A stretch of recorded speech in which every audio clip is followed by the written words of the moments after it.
Kujichagulia. Kujichagulia. All right, again, I'm IsiXhosa, Regional Director for Malcolm X Grassroots Movement. I've been in this movement for the long haul. I've been in this 30 years, and I intend to continue on until we are free. Well, I can't stand anymore, or whatever I need to do. But the fight, the struggle continues, as they say. You know, there's many people who have passed on, and they died in this movement, and I intend to continue and die in this movement if I need to. I'm in it for the long haul. I'm not giving up. Not giving up any of these things that are going on here in the city of Detroit, because some people are trying to take all of this away from us. You know, we have to fight to keep what we have here in Detroit. I make no bones about it. I don't like the administration. I don't like the things that are going on in this city. You know, and we need to make sure that we fight against not only the gentrifiers, the millionaires and billionaires, but the sellouts and sambos who just giving our stuff away. You know, I don't pull no punches about that. Let's be serious about our business. That's right. You know, so without further ado, I met this brother a few years ago. He's done quite a few of our Kwanzaa program. He's an historian. He's the founder of the African History Network. He hosted the African History Network show on 910 Superstation, WFDF Detroit, which can be heard 6 nights per week, Monday through Friday, 11 p.m., midnights and Sundays, 9 p.m. to 11 p.m. His show focuses on education, empowering and inspiring people of African descent throughout the diaspora and around the world. He is the founder and host of the nationally syndicated radio show, the Michael Imhotep Show, on the Empowerment Radio Network.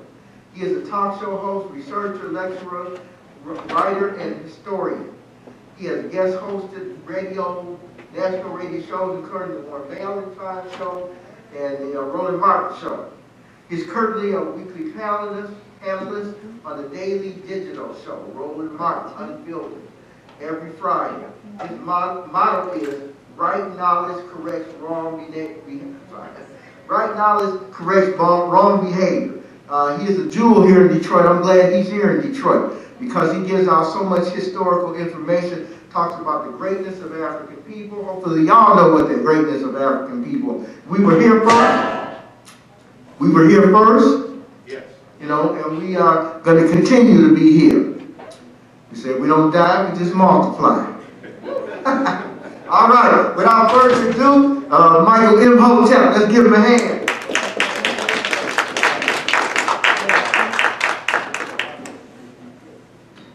All right, Hotep family, how's everybody doing today? All right, all right. Baragani. All right, Baragani. Okay, so, you know, my brother Kimba was saying one of his favorite speakers was coming up. I said, I want to hear this, brother. Who's he talking? He was talking about me. Okay, so I'm Michael Imhotep, founder of the African History Network, host of the African History Network show. I'm a talk show host, researcher, lecturer, writer, and historian. This presentation is a slightly updated version of one I did back in 2018, right here. It was actually December 27th of 2018 for Malcolm X Grassroots Movement. So I want to thank Brother Bomani, Brother Kimba, Sister Shoshana. I want to thank you all for having me speak here again. And for some reason, they're the only people that ask me to speak during Kwanzaa. I don't understand that. Anyway, okay. So this presentation is called From Kwanzaa to Wakanda, Reconnecting African Americans to African Culture and History for Self-Empowerment, okay? And here's my information. Here's my email address, info@africanhistorynetwork.com. You can email me there. I'll respond to you if you want me to speak for your group or organization. And at the African History Network, we focus on educating, empowering, and inspiring people of African descent throughout the diaspora and around the world, because right now it corrects wrong behavior. Okay, so I'm on 910 AM Superstation WFDF. And if you visit my website, AfricanHistoryNetwork.com, we have information about that. I know the Malcolm X Grassroots Movement, they're still recruiting. Absolutely. They're still recruiting, so they want you. Okay, you can't see it here because of the display here. They said, we want you. Okay, that's Malcolm X, our brother Malcolm. Now, anytime I speak, I know I may say some things that are outside the circumference of some people's awareness. Now, just because you never heard it before, disagree with it, or don't like it, does not mean it's not true. It just means you have to do some research to understand what I'm talking about, okay? So usually when I speak, I usually have people put their fingers together to form a circle. I usually say something like this: the space inside this circle represents my realm of knowledge. Everything that I think I know about whatever I think I know is represented within the circumference of this circle. I must keep in mind that there are still things to know that exist outside the circumference of my own awareness. So just because you know everything that you know about what you know, does not mean you know everything that is to know about what you know. There's still things that exist outside the circumference of your own awareness. Now, Malcolm taught us a number of things. Malcolm's one of my heroes. Malcolm, Dr. King, Marcus Garvey, Rosa Parks, Stanley Lou Hamer, Queen Nzinga. But Malcolm taught us a number of things. And one of the things that Malcolm taught us was the power of the media. In my degrees in business administration with a major in marketing from Wayne State University, graduated from Cass Technical High School as well. But Malcolm said the media is the most powerful entity on earth. They have the power to make the innocent guilty and to make the guilty innocent, and that's power because they control the minds of the masses. Because they control the minds of the masses.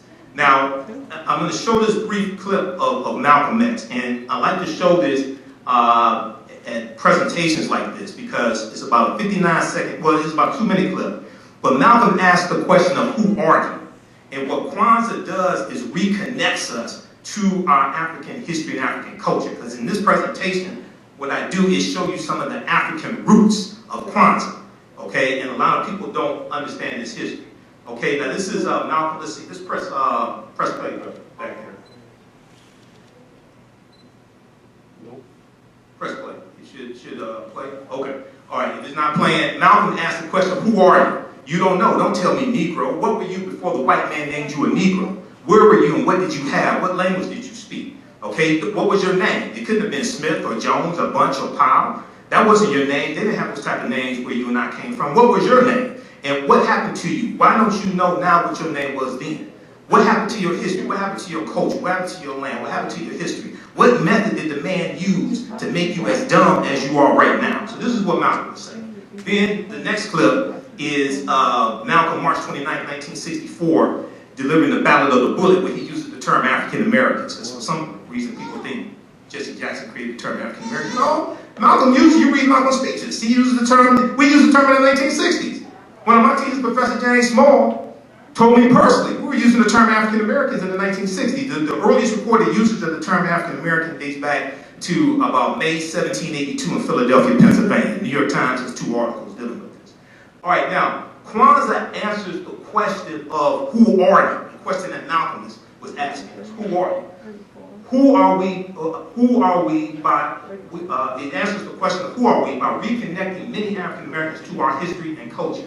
A people's history and culture teaches them how to deal with the problems of the past, in the present, and the future to meet the needs of the community. So when we study this information, we don't study this information to speak negatively about other people that don't know it. We don't study this information to win some black version of Jeopardy or something like that and see who can memorize the most facts and figures. The information that we take in should bring about behavior modification. This is why our motto is right now to express wrong behavior. Okay, it should bring about behavior modification. And then when we saw, how many people saw the film Black Panther? The original, this will be very good, this will be great. How many people saw the film Black Panther? Okay, so we know Black Panther 2 is coming out November of 2022. And I've done 3 lectures dealing with the film Black Panther and show how it connects to African history and culture. And at the beginning of the movie, you have the scene where they're fighting at what's called Warrior Falls, where the waterfalls, where they have a fight to see who's going to sit on the throne of Wakanda. It's called Warrior Falls. It's straight out the comic book. And there's a scene where T'Challa's losing, and we know we lost Chadwick Boseman. It was tragic. He passed away from, I think it was colon cancer. But there was a scene where he's losing to M'Baku of the Jabari tribe, and his stepmother, played by Angela Bassett, Ramonda, she yells out, "Show them who you are. Show them who you are." Okay, well, before you can show them who you are, you have to know who you are. This is where our history and culture comes into play. Now, how many people are familiar with Dr. David Imhotep, who wrote the book, The First Americans Were Africans, Documented Evidence? How many people, you're not familiar with Dr. David Imhotep? Oh my God, you can Google his name. You Google his name, mine will come up also, because I've interviewed him probably about 13 times. His first book came out in 2011 on this subject matter, and it deals with the African presence in the Americas dating back at least 56,000 years ago. 56,000 years ago in South America, at least 51,700 years ago in the land we call the United States of America. Now this is before Native Americans came into existence, okay? And when you see some of my information, you look at the interviews I've done with them, we go deep into this history. This is why, even though the transatlantic slave trade happened, this is why, you know, some of the academics I have to correct, because we have to understand the last 50,000 years of history, not just the last 500 years of history. Okay? So yes, the transatlantic slave trade happened, but we have to deal with the history of thousands of years before that. Now, on page 14 of his book, he deals with the discovery that was made in Allendale County, South Carolina in 2004. I teach online classes dealing with history and things like this, and some of these archaeological discoveries that are coming out every other week, I deal with in the class, okay? And I say the deeper they dig, the blacker the planet gets, the more research they do, the older we get. Because when these archaeological discoveries come out, they keep having to push the timelines back. They keep realizing all this stuff is much older than they originally told us. But on page 14 of his book, he deals with this archaeological discovery made by Dr. Albert Goodyear, who's an archaeologist from the University of South Carolina. Dr. Albert Goodyear is derided by the authorities in European archaeology and things like this because his discovery is flipping everything upside down. What he found was 13 different types of evidence fairly documented an African presence in this country dating back at least 51,700 years. And these were the Khoisan, who have the oldest DNA on the planet. They're the ancestors to the Ainu and the Twa. They go all around the world. They're in southern Africa. They're still alive today. And they were here in this land also. But they found artifacts, architecture, campsites, carvings, Egyptian writings, footprints in lava, genetic M174D haploid groups dealing with DNA and genetics, linguistics, paintings, skulls, skeletons, structures, and tools. Now, last interview, Dr. David Imhotep, October 12th, 2021. October 12th, we know, is the anniversary of Columbus landing in what he called the Bahamas. And when we look at where Columbus went on his 4 voyages, number one, we all know Columbus never came to the land we call the United States of America. Okay, right? We all know that, right?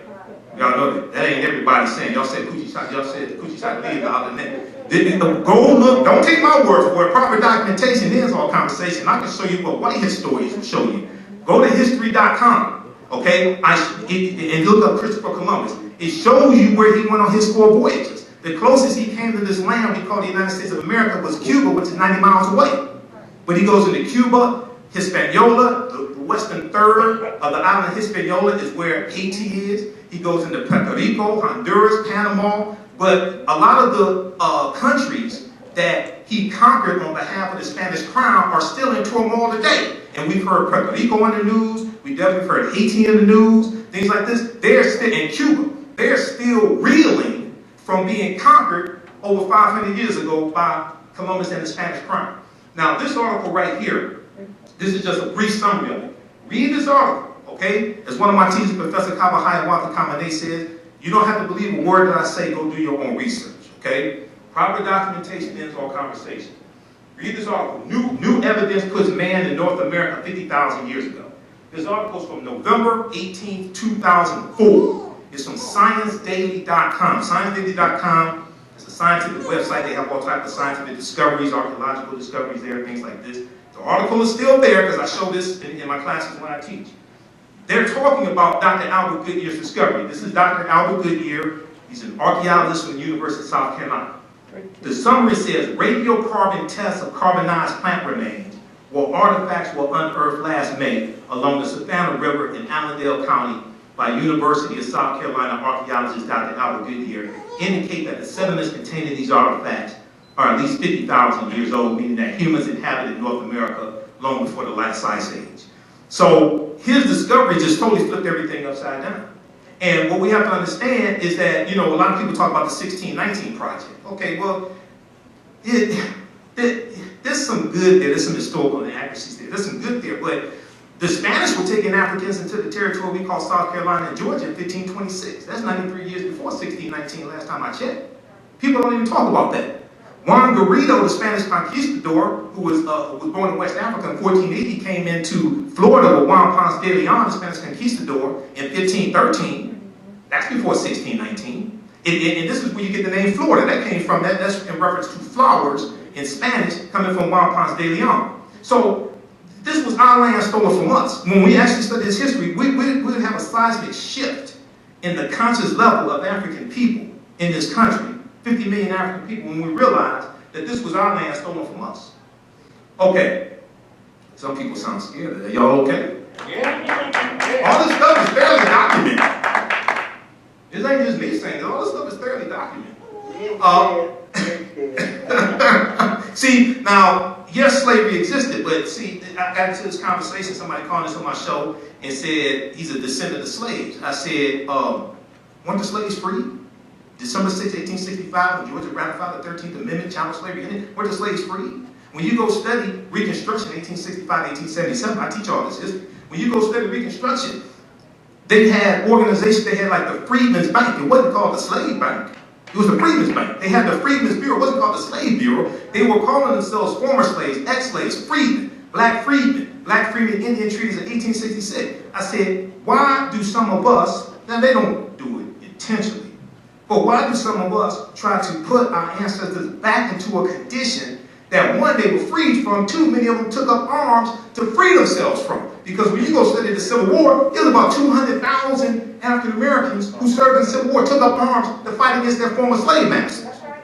So why do some of us try to put them back into a condition that they, one, were freed from, and two, took up arms to free themselves from? I'm still trying to figure that one out, but okay. All right, because just a few years ago, some of them will call themselves descendants of kings and queens. So I'm still trying to figure this out. So I don't know everything, so maybe somebody can school me on that. All right, Kujichagulia, self-determination. To define ourselves, name ourselves, create for ourselves, and speak for ourselves. Power, as Dr. Wade Nobles, who spoke here back in 2017, Dr. Wade Nobles, Professor James Small, and Dr. Linda Jeffries, they were here all on the same day speaking. Were y'all here for that? Yeah. Okay, some of y'all were here. Okay, I know they were here. Okay. Power is the ability to define and shape reality and have other people accept your definition of reality as if it were their own. Coming from the Latin word potere, meaning to be able to, something that one of our great scholars, Dr. Wade Nobles, teaches us. All right, let's see here. Let me go to the next one. Okay, there we go. All right, now, when was Kwanzaa created? Kwanzaa was created in 1966 by Dr. Maulana Karenga and the organization US. It was members of organization US, along with Dr. Maulana Karenga, that created Kwanzaa. Kwanzaa, and this was in the midst of the Black freedom movement. It reflects a concern for cultural groundedness in thought and practice. Kwanzaa was created to serve multiple purposes and to address specific problems that African people were dealing with in America in 1966, but still dealing with those problems today in 2021, about to be 2022. And I talked to one of my teachers, Dr. Linda Jeffries, about this, who was just here. We had Dr. J here in September for the screening of the documentary Haki, the role of economics in the development of civilization. How many people were here for that? Nobody? Okay. All right. You missed Dr. J threw down. But I talked to him about this because he knows all these people. And I said, Doctor, in my research, it looks like members of the organization, us, along with Dr. Karenga, created Kwanzaa, founded Kwanzaa. He said, yeah, you're correct. So I said, okay, that's good enough for me. Now, Kwanzaa, what is Kwanzaa? Because some people think Kwanzaa is a black Christmas, or you celebrate Kwanzaa, you can't celebrate Christmas or something like that. If you celebrate Kwanzaa, you don't believe in God or what have you. Kwanzaa is an African-American and Pan-African holiday which celebrates family, community, and culture. That's at the heart of Kwanzaa. FCC, family, community, and culture. It's celebrated December 26th through January the 1st, okay? So if you want to celebrate Christmas December 25th, you can still celebrate Kwanzaa. You don't have to feel torn between the two, okay? Now, and one of the things is, how many people listen to the African History Network show on National AM Supervision? You should listen, because I'll be on live tonight, 11 p.m. Eastern Standard Time. I did a show on December 21st for the winter solstice, and we dealt with some of the origins of Christmas, things like this. But it's important to understand that a lot of people say, well, Kwanzaa is a made-up holiday, you know, but all these holidays are made-up holidays. You actually study the history of them. The problem is we've been taught to celebrate things we don't understand the history of. All right, now the name Kwanzaa comes from the Kiswahili phrase matunda ya Kwanzaa. Now some people say Swahili is actually Kiswahili. Matunda ya Kwanzaa, which means first fruits. Kiswahili is the most widely spoken African language. You can visit the website, officialkwanzaawebsite.com, for more information about Kwanzaa also. Now, what is Pan-Africanism? You say Pan-Africanism, some people get scared, think they have to stop eating pork or something like that. You know, when you say Pan-Africanism, right? It's a good idea to stop eating pork, but you can be a Pan-Africanist and eat pork if you want to. All right? Now, Pan-Africanism is an ideology that African people around the world and throughout the diaspora should be united. It deals with the social, cultural, political, economic, material, and spiritual aspects. It doesn't matter who your colonizer was or who your colonizer is, okay? Because the African people basically, with the exception of Ethiopia and Liberia, we've all been colonized, all right? Because some people get into debate and think they're colonized because they speak French or the other one speaks English or something like that. One colonizer is better than another. They're all colonizers. This is what we have to understand, all right?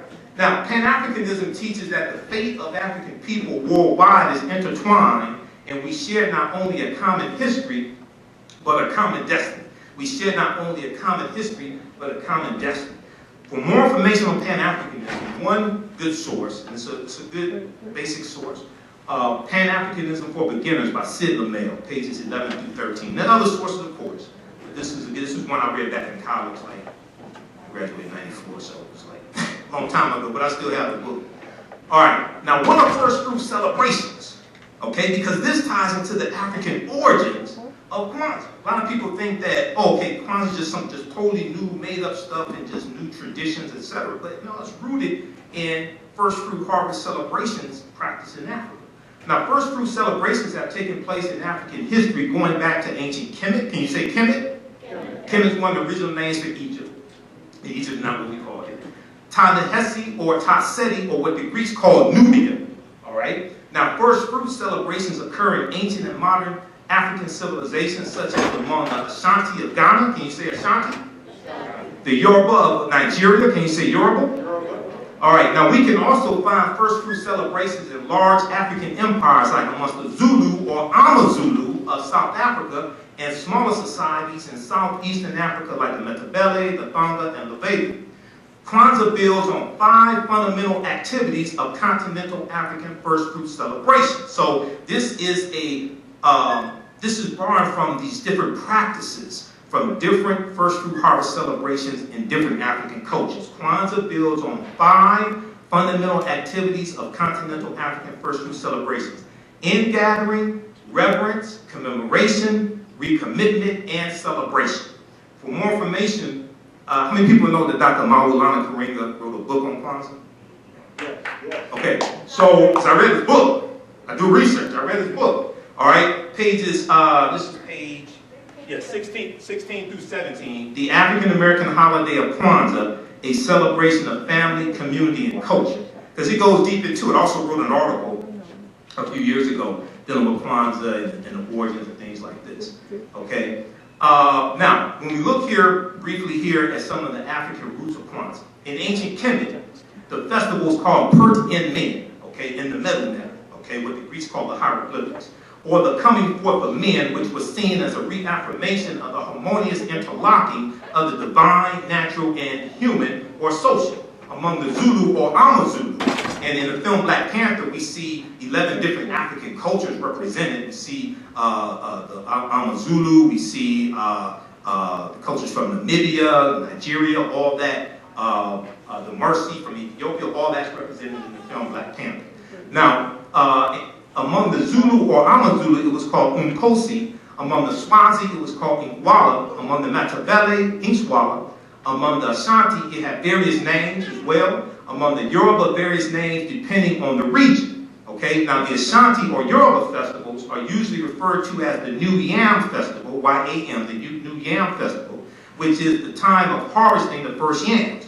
Even though these festivals have various names and are from different African societies or nations, they all focus around the harvesting of the first fruits and have similar values and practices, okay? And this is from Dr. Karinga's book as well. You can check that out also. So what we see here is, because once again, and I speak all across the country, and now people say that Kwanzaa is a made-up holiday, things like this. They don't cite the African cultural first fruit celebrations that Kwanzaa is based upon and the cultures that it comes from. Okay? Kwanzaa helps to reconnect African people to who we are. Just as the 14 pieces of Asar were dismembered and Aset collected the 13 pieces and he was resurrected. Okay?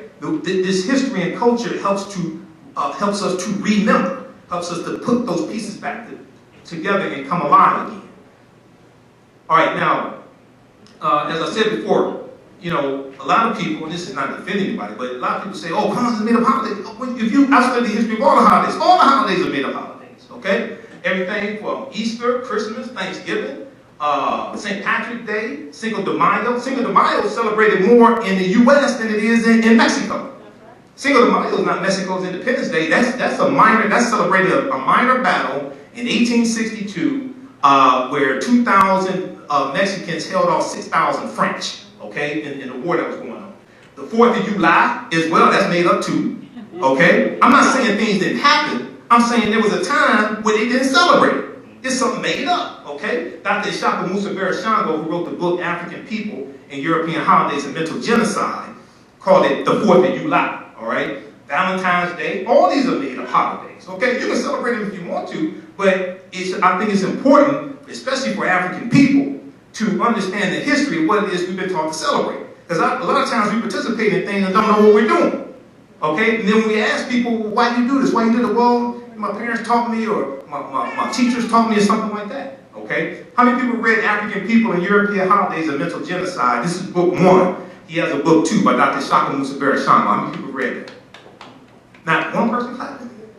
Okay, so take a picture of this, go research this, all right? And then I have lectures dealing with the holidays. I have a 3-hour lecture dealing with the origins of Christmas, the pre-Christian origins, the winter solstice, and how all this ties back to ancient Kemet, ancient Egypt, things like this as well.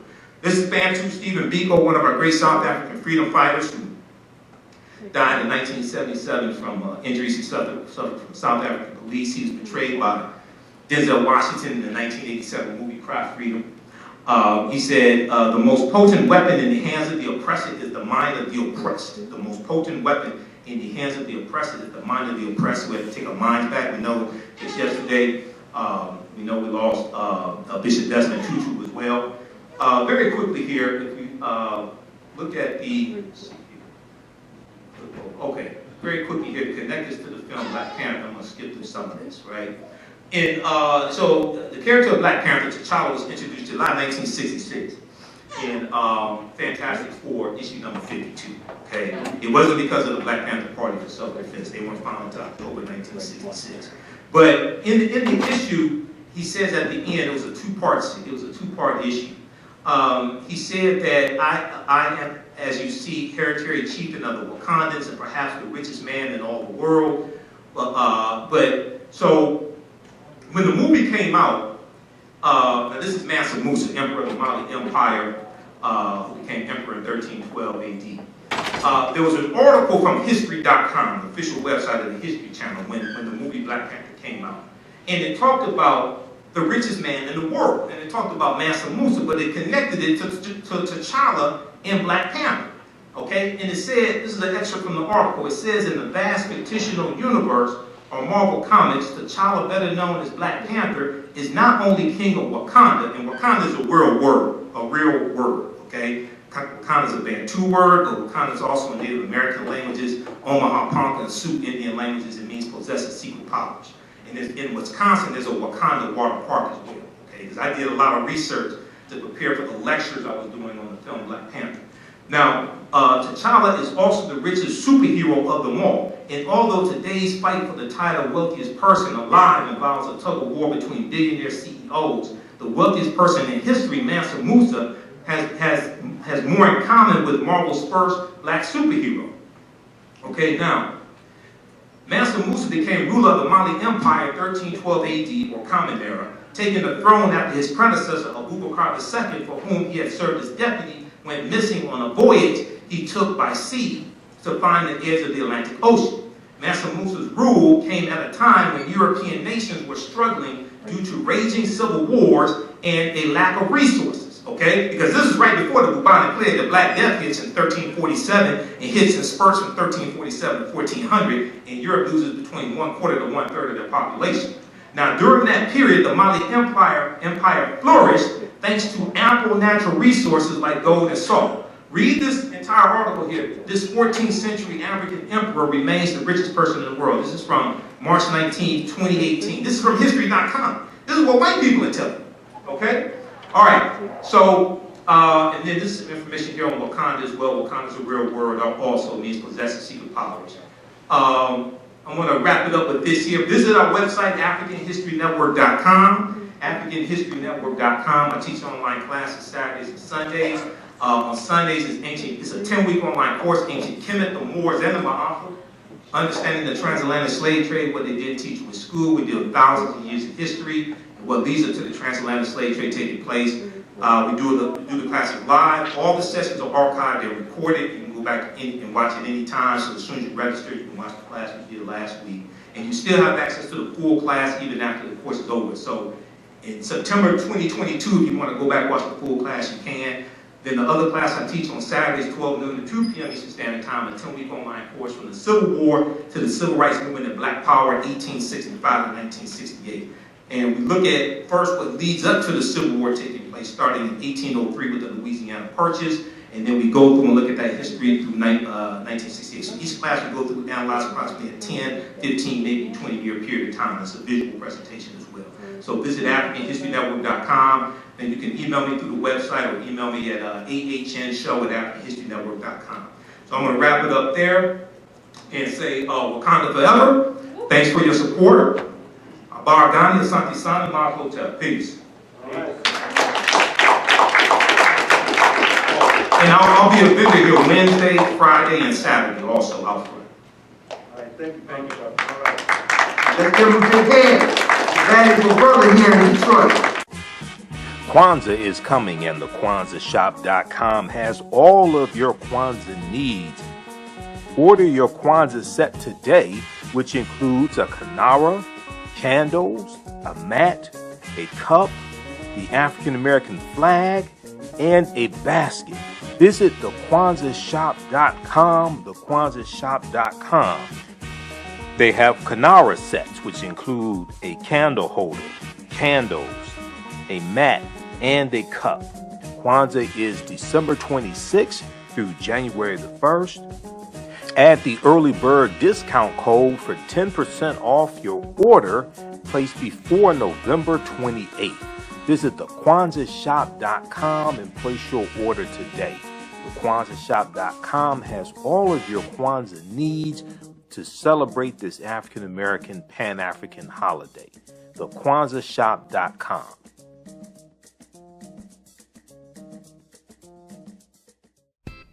iRedify is a Black-owned digital platform that showcases Black and Brown cultures and people.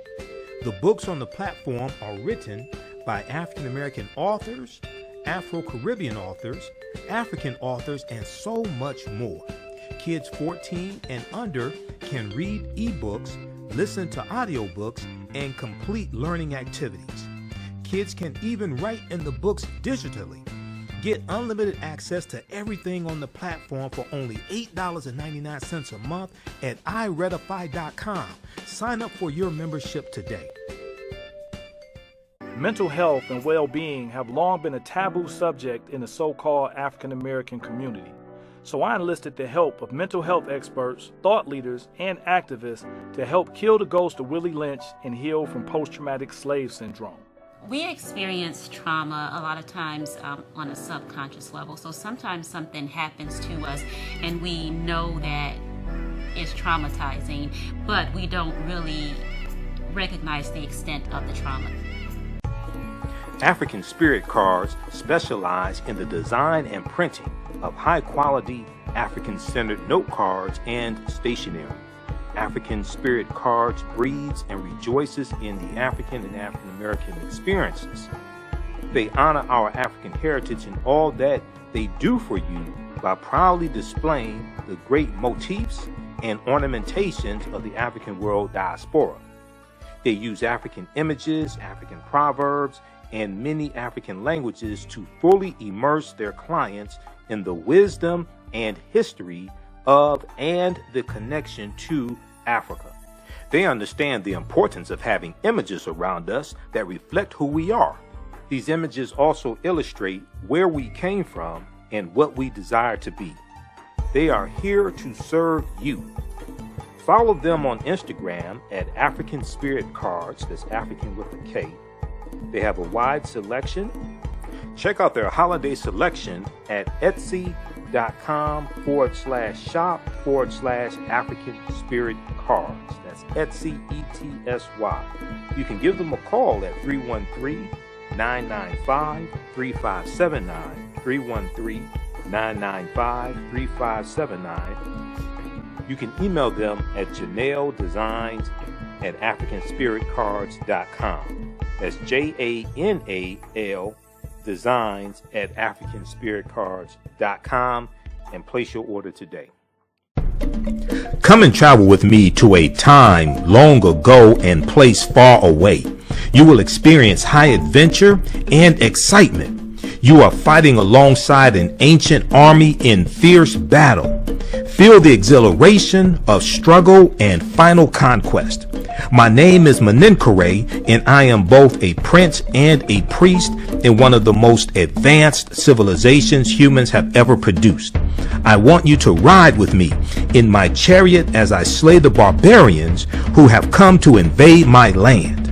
I invite you to sit at the conference table with the great Pharaoh Taharka and his ministers as they plan intrigue and use subterfuge to outmaneuver and defeat the enemy.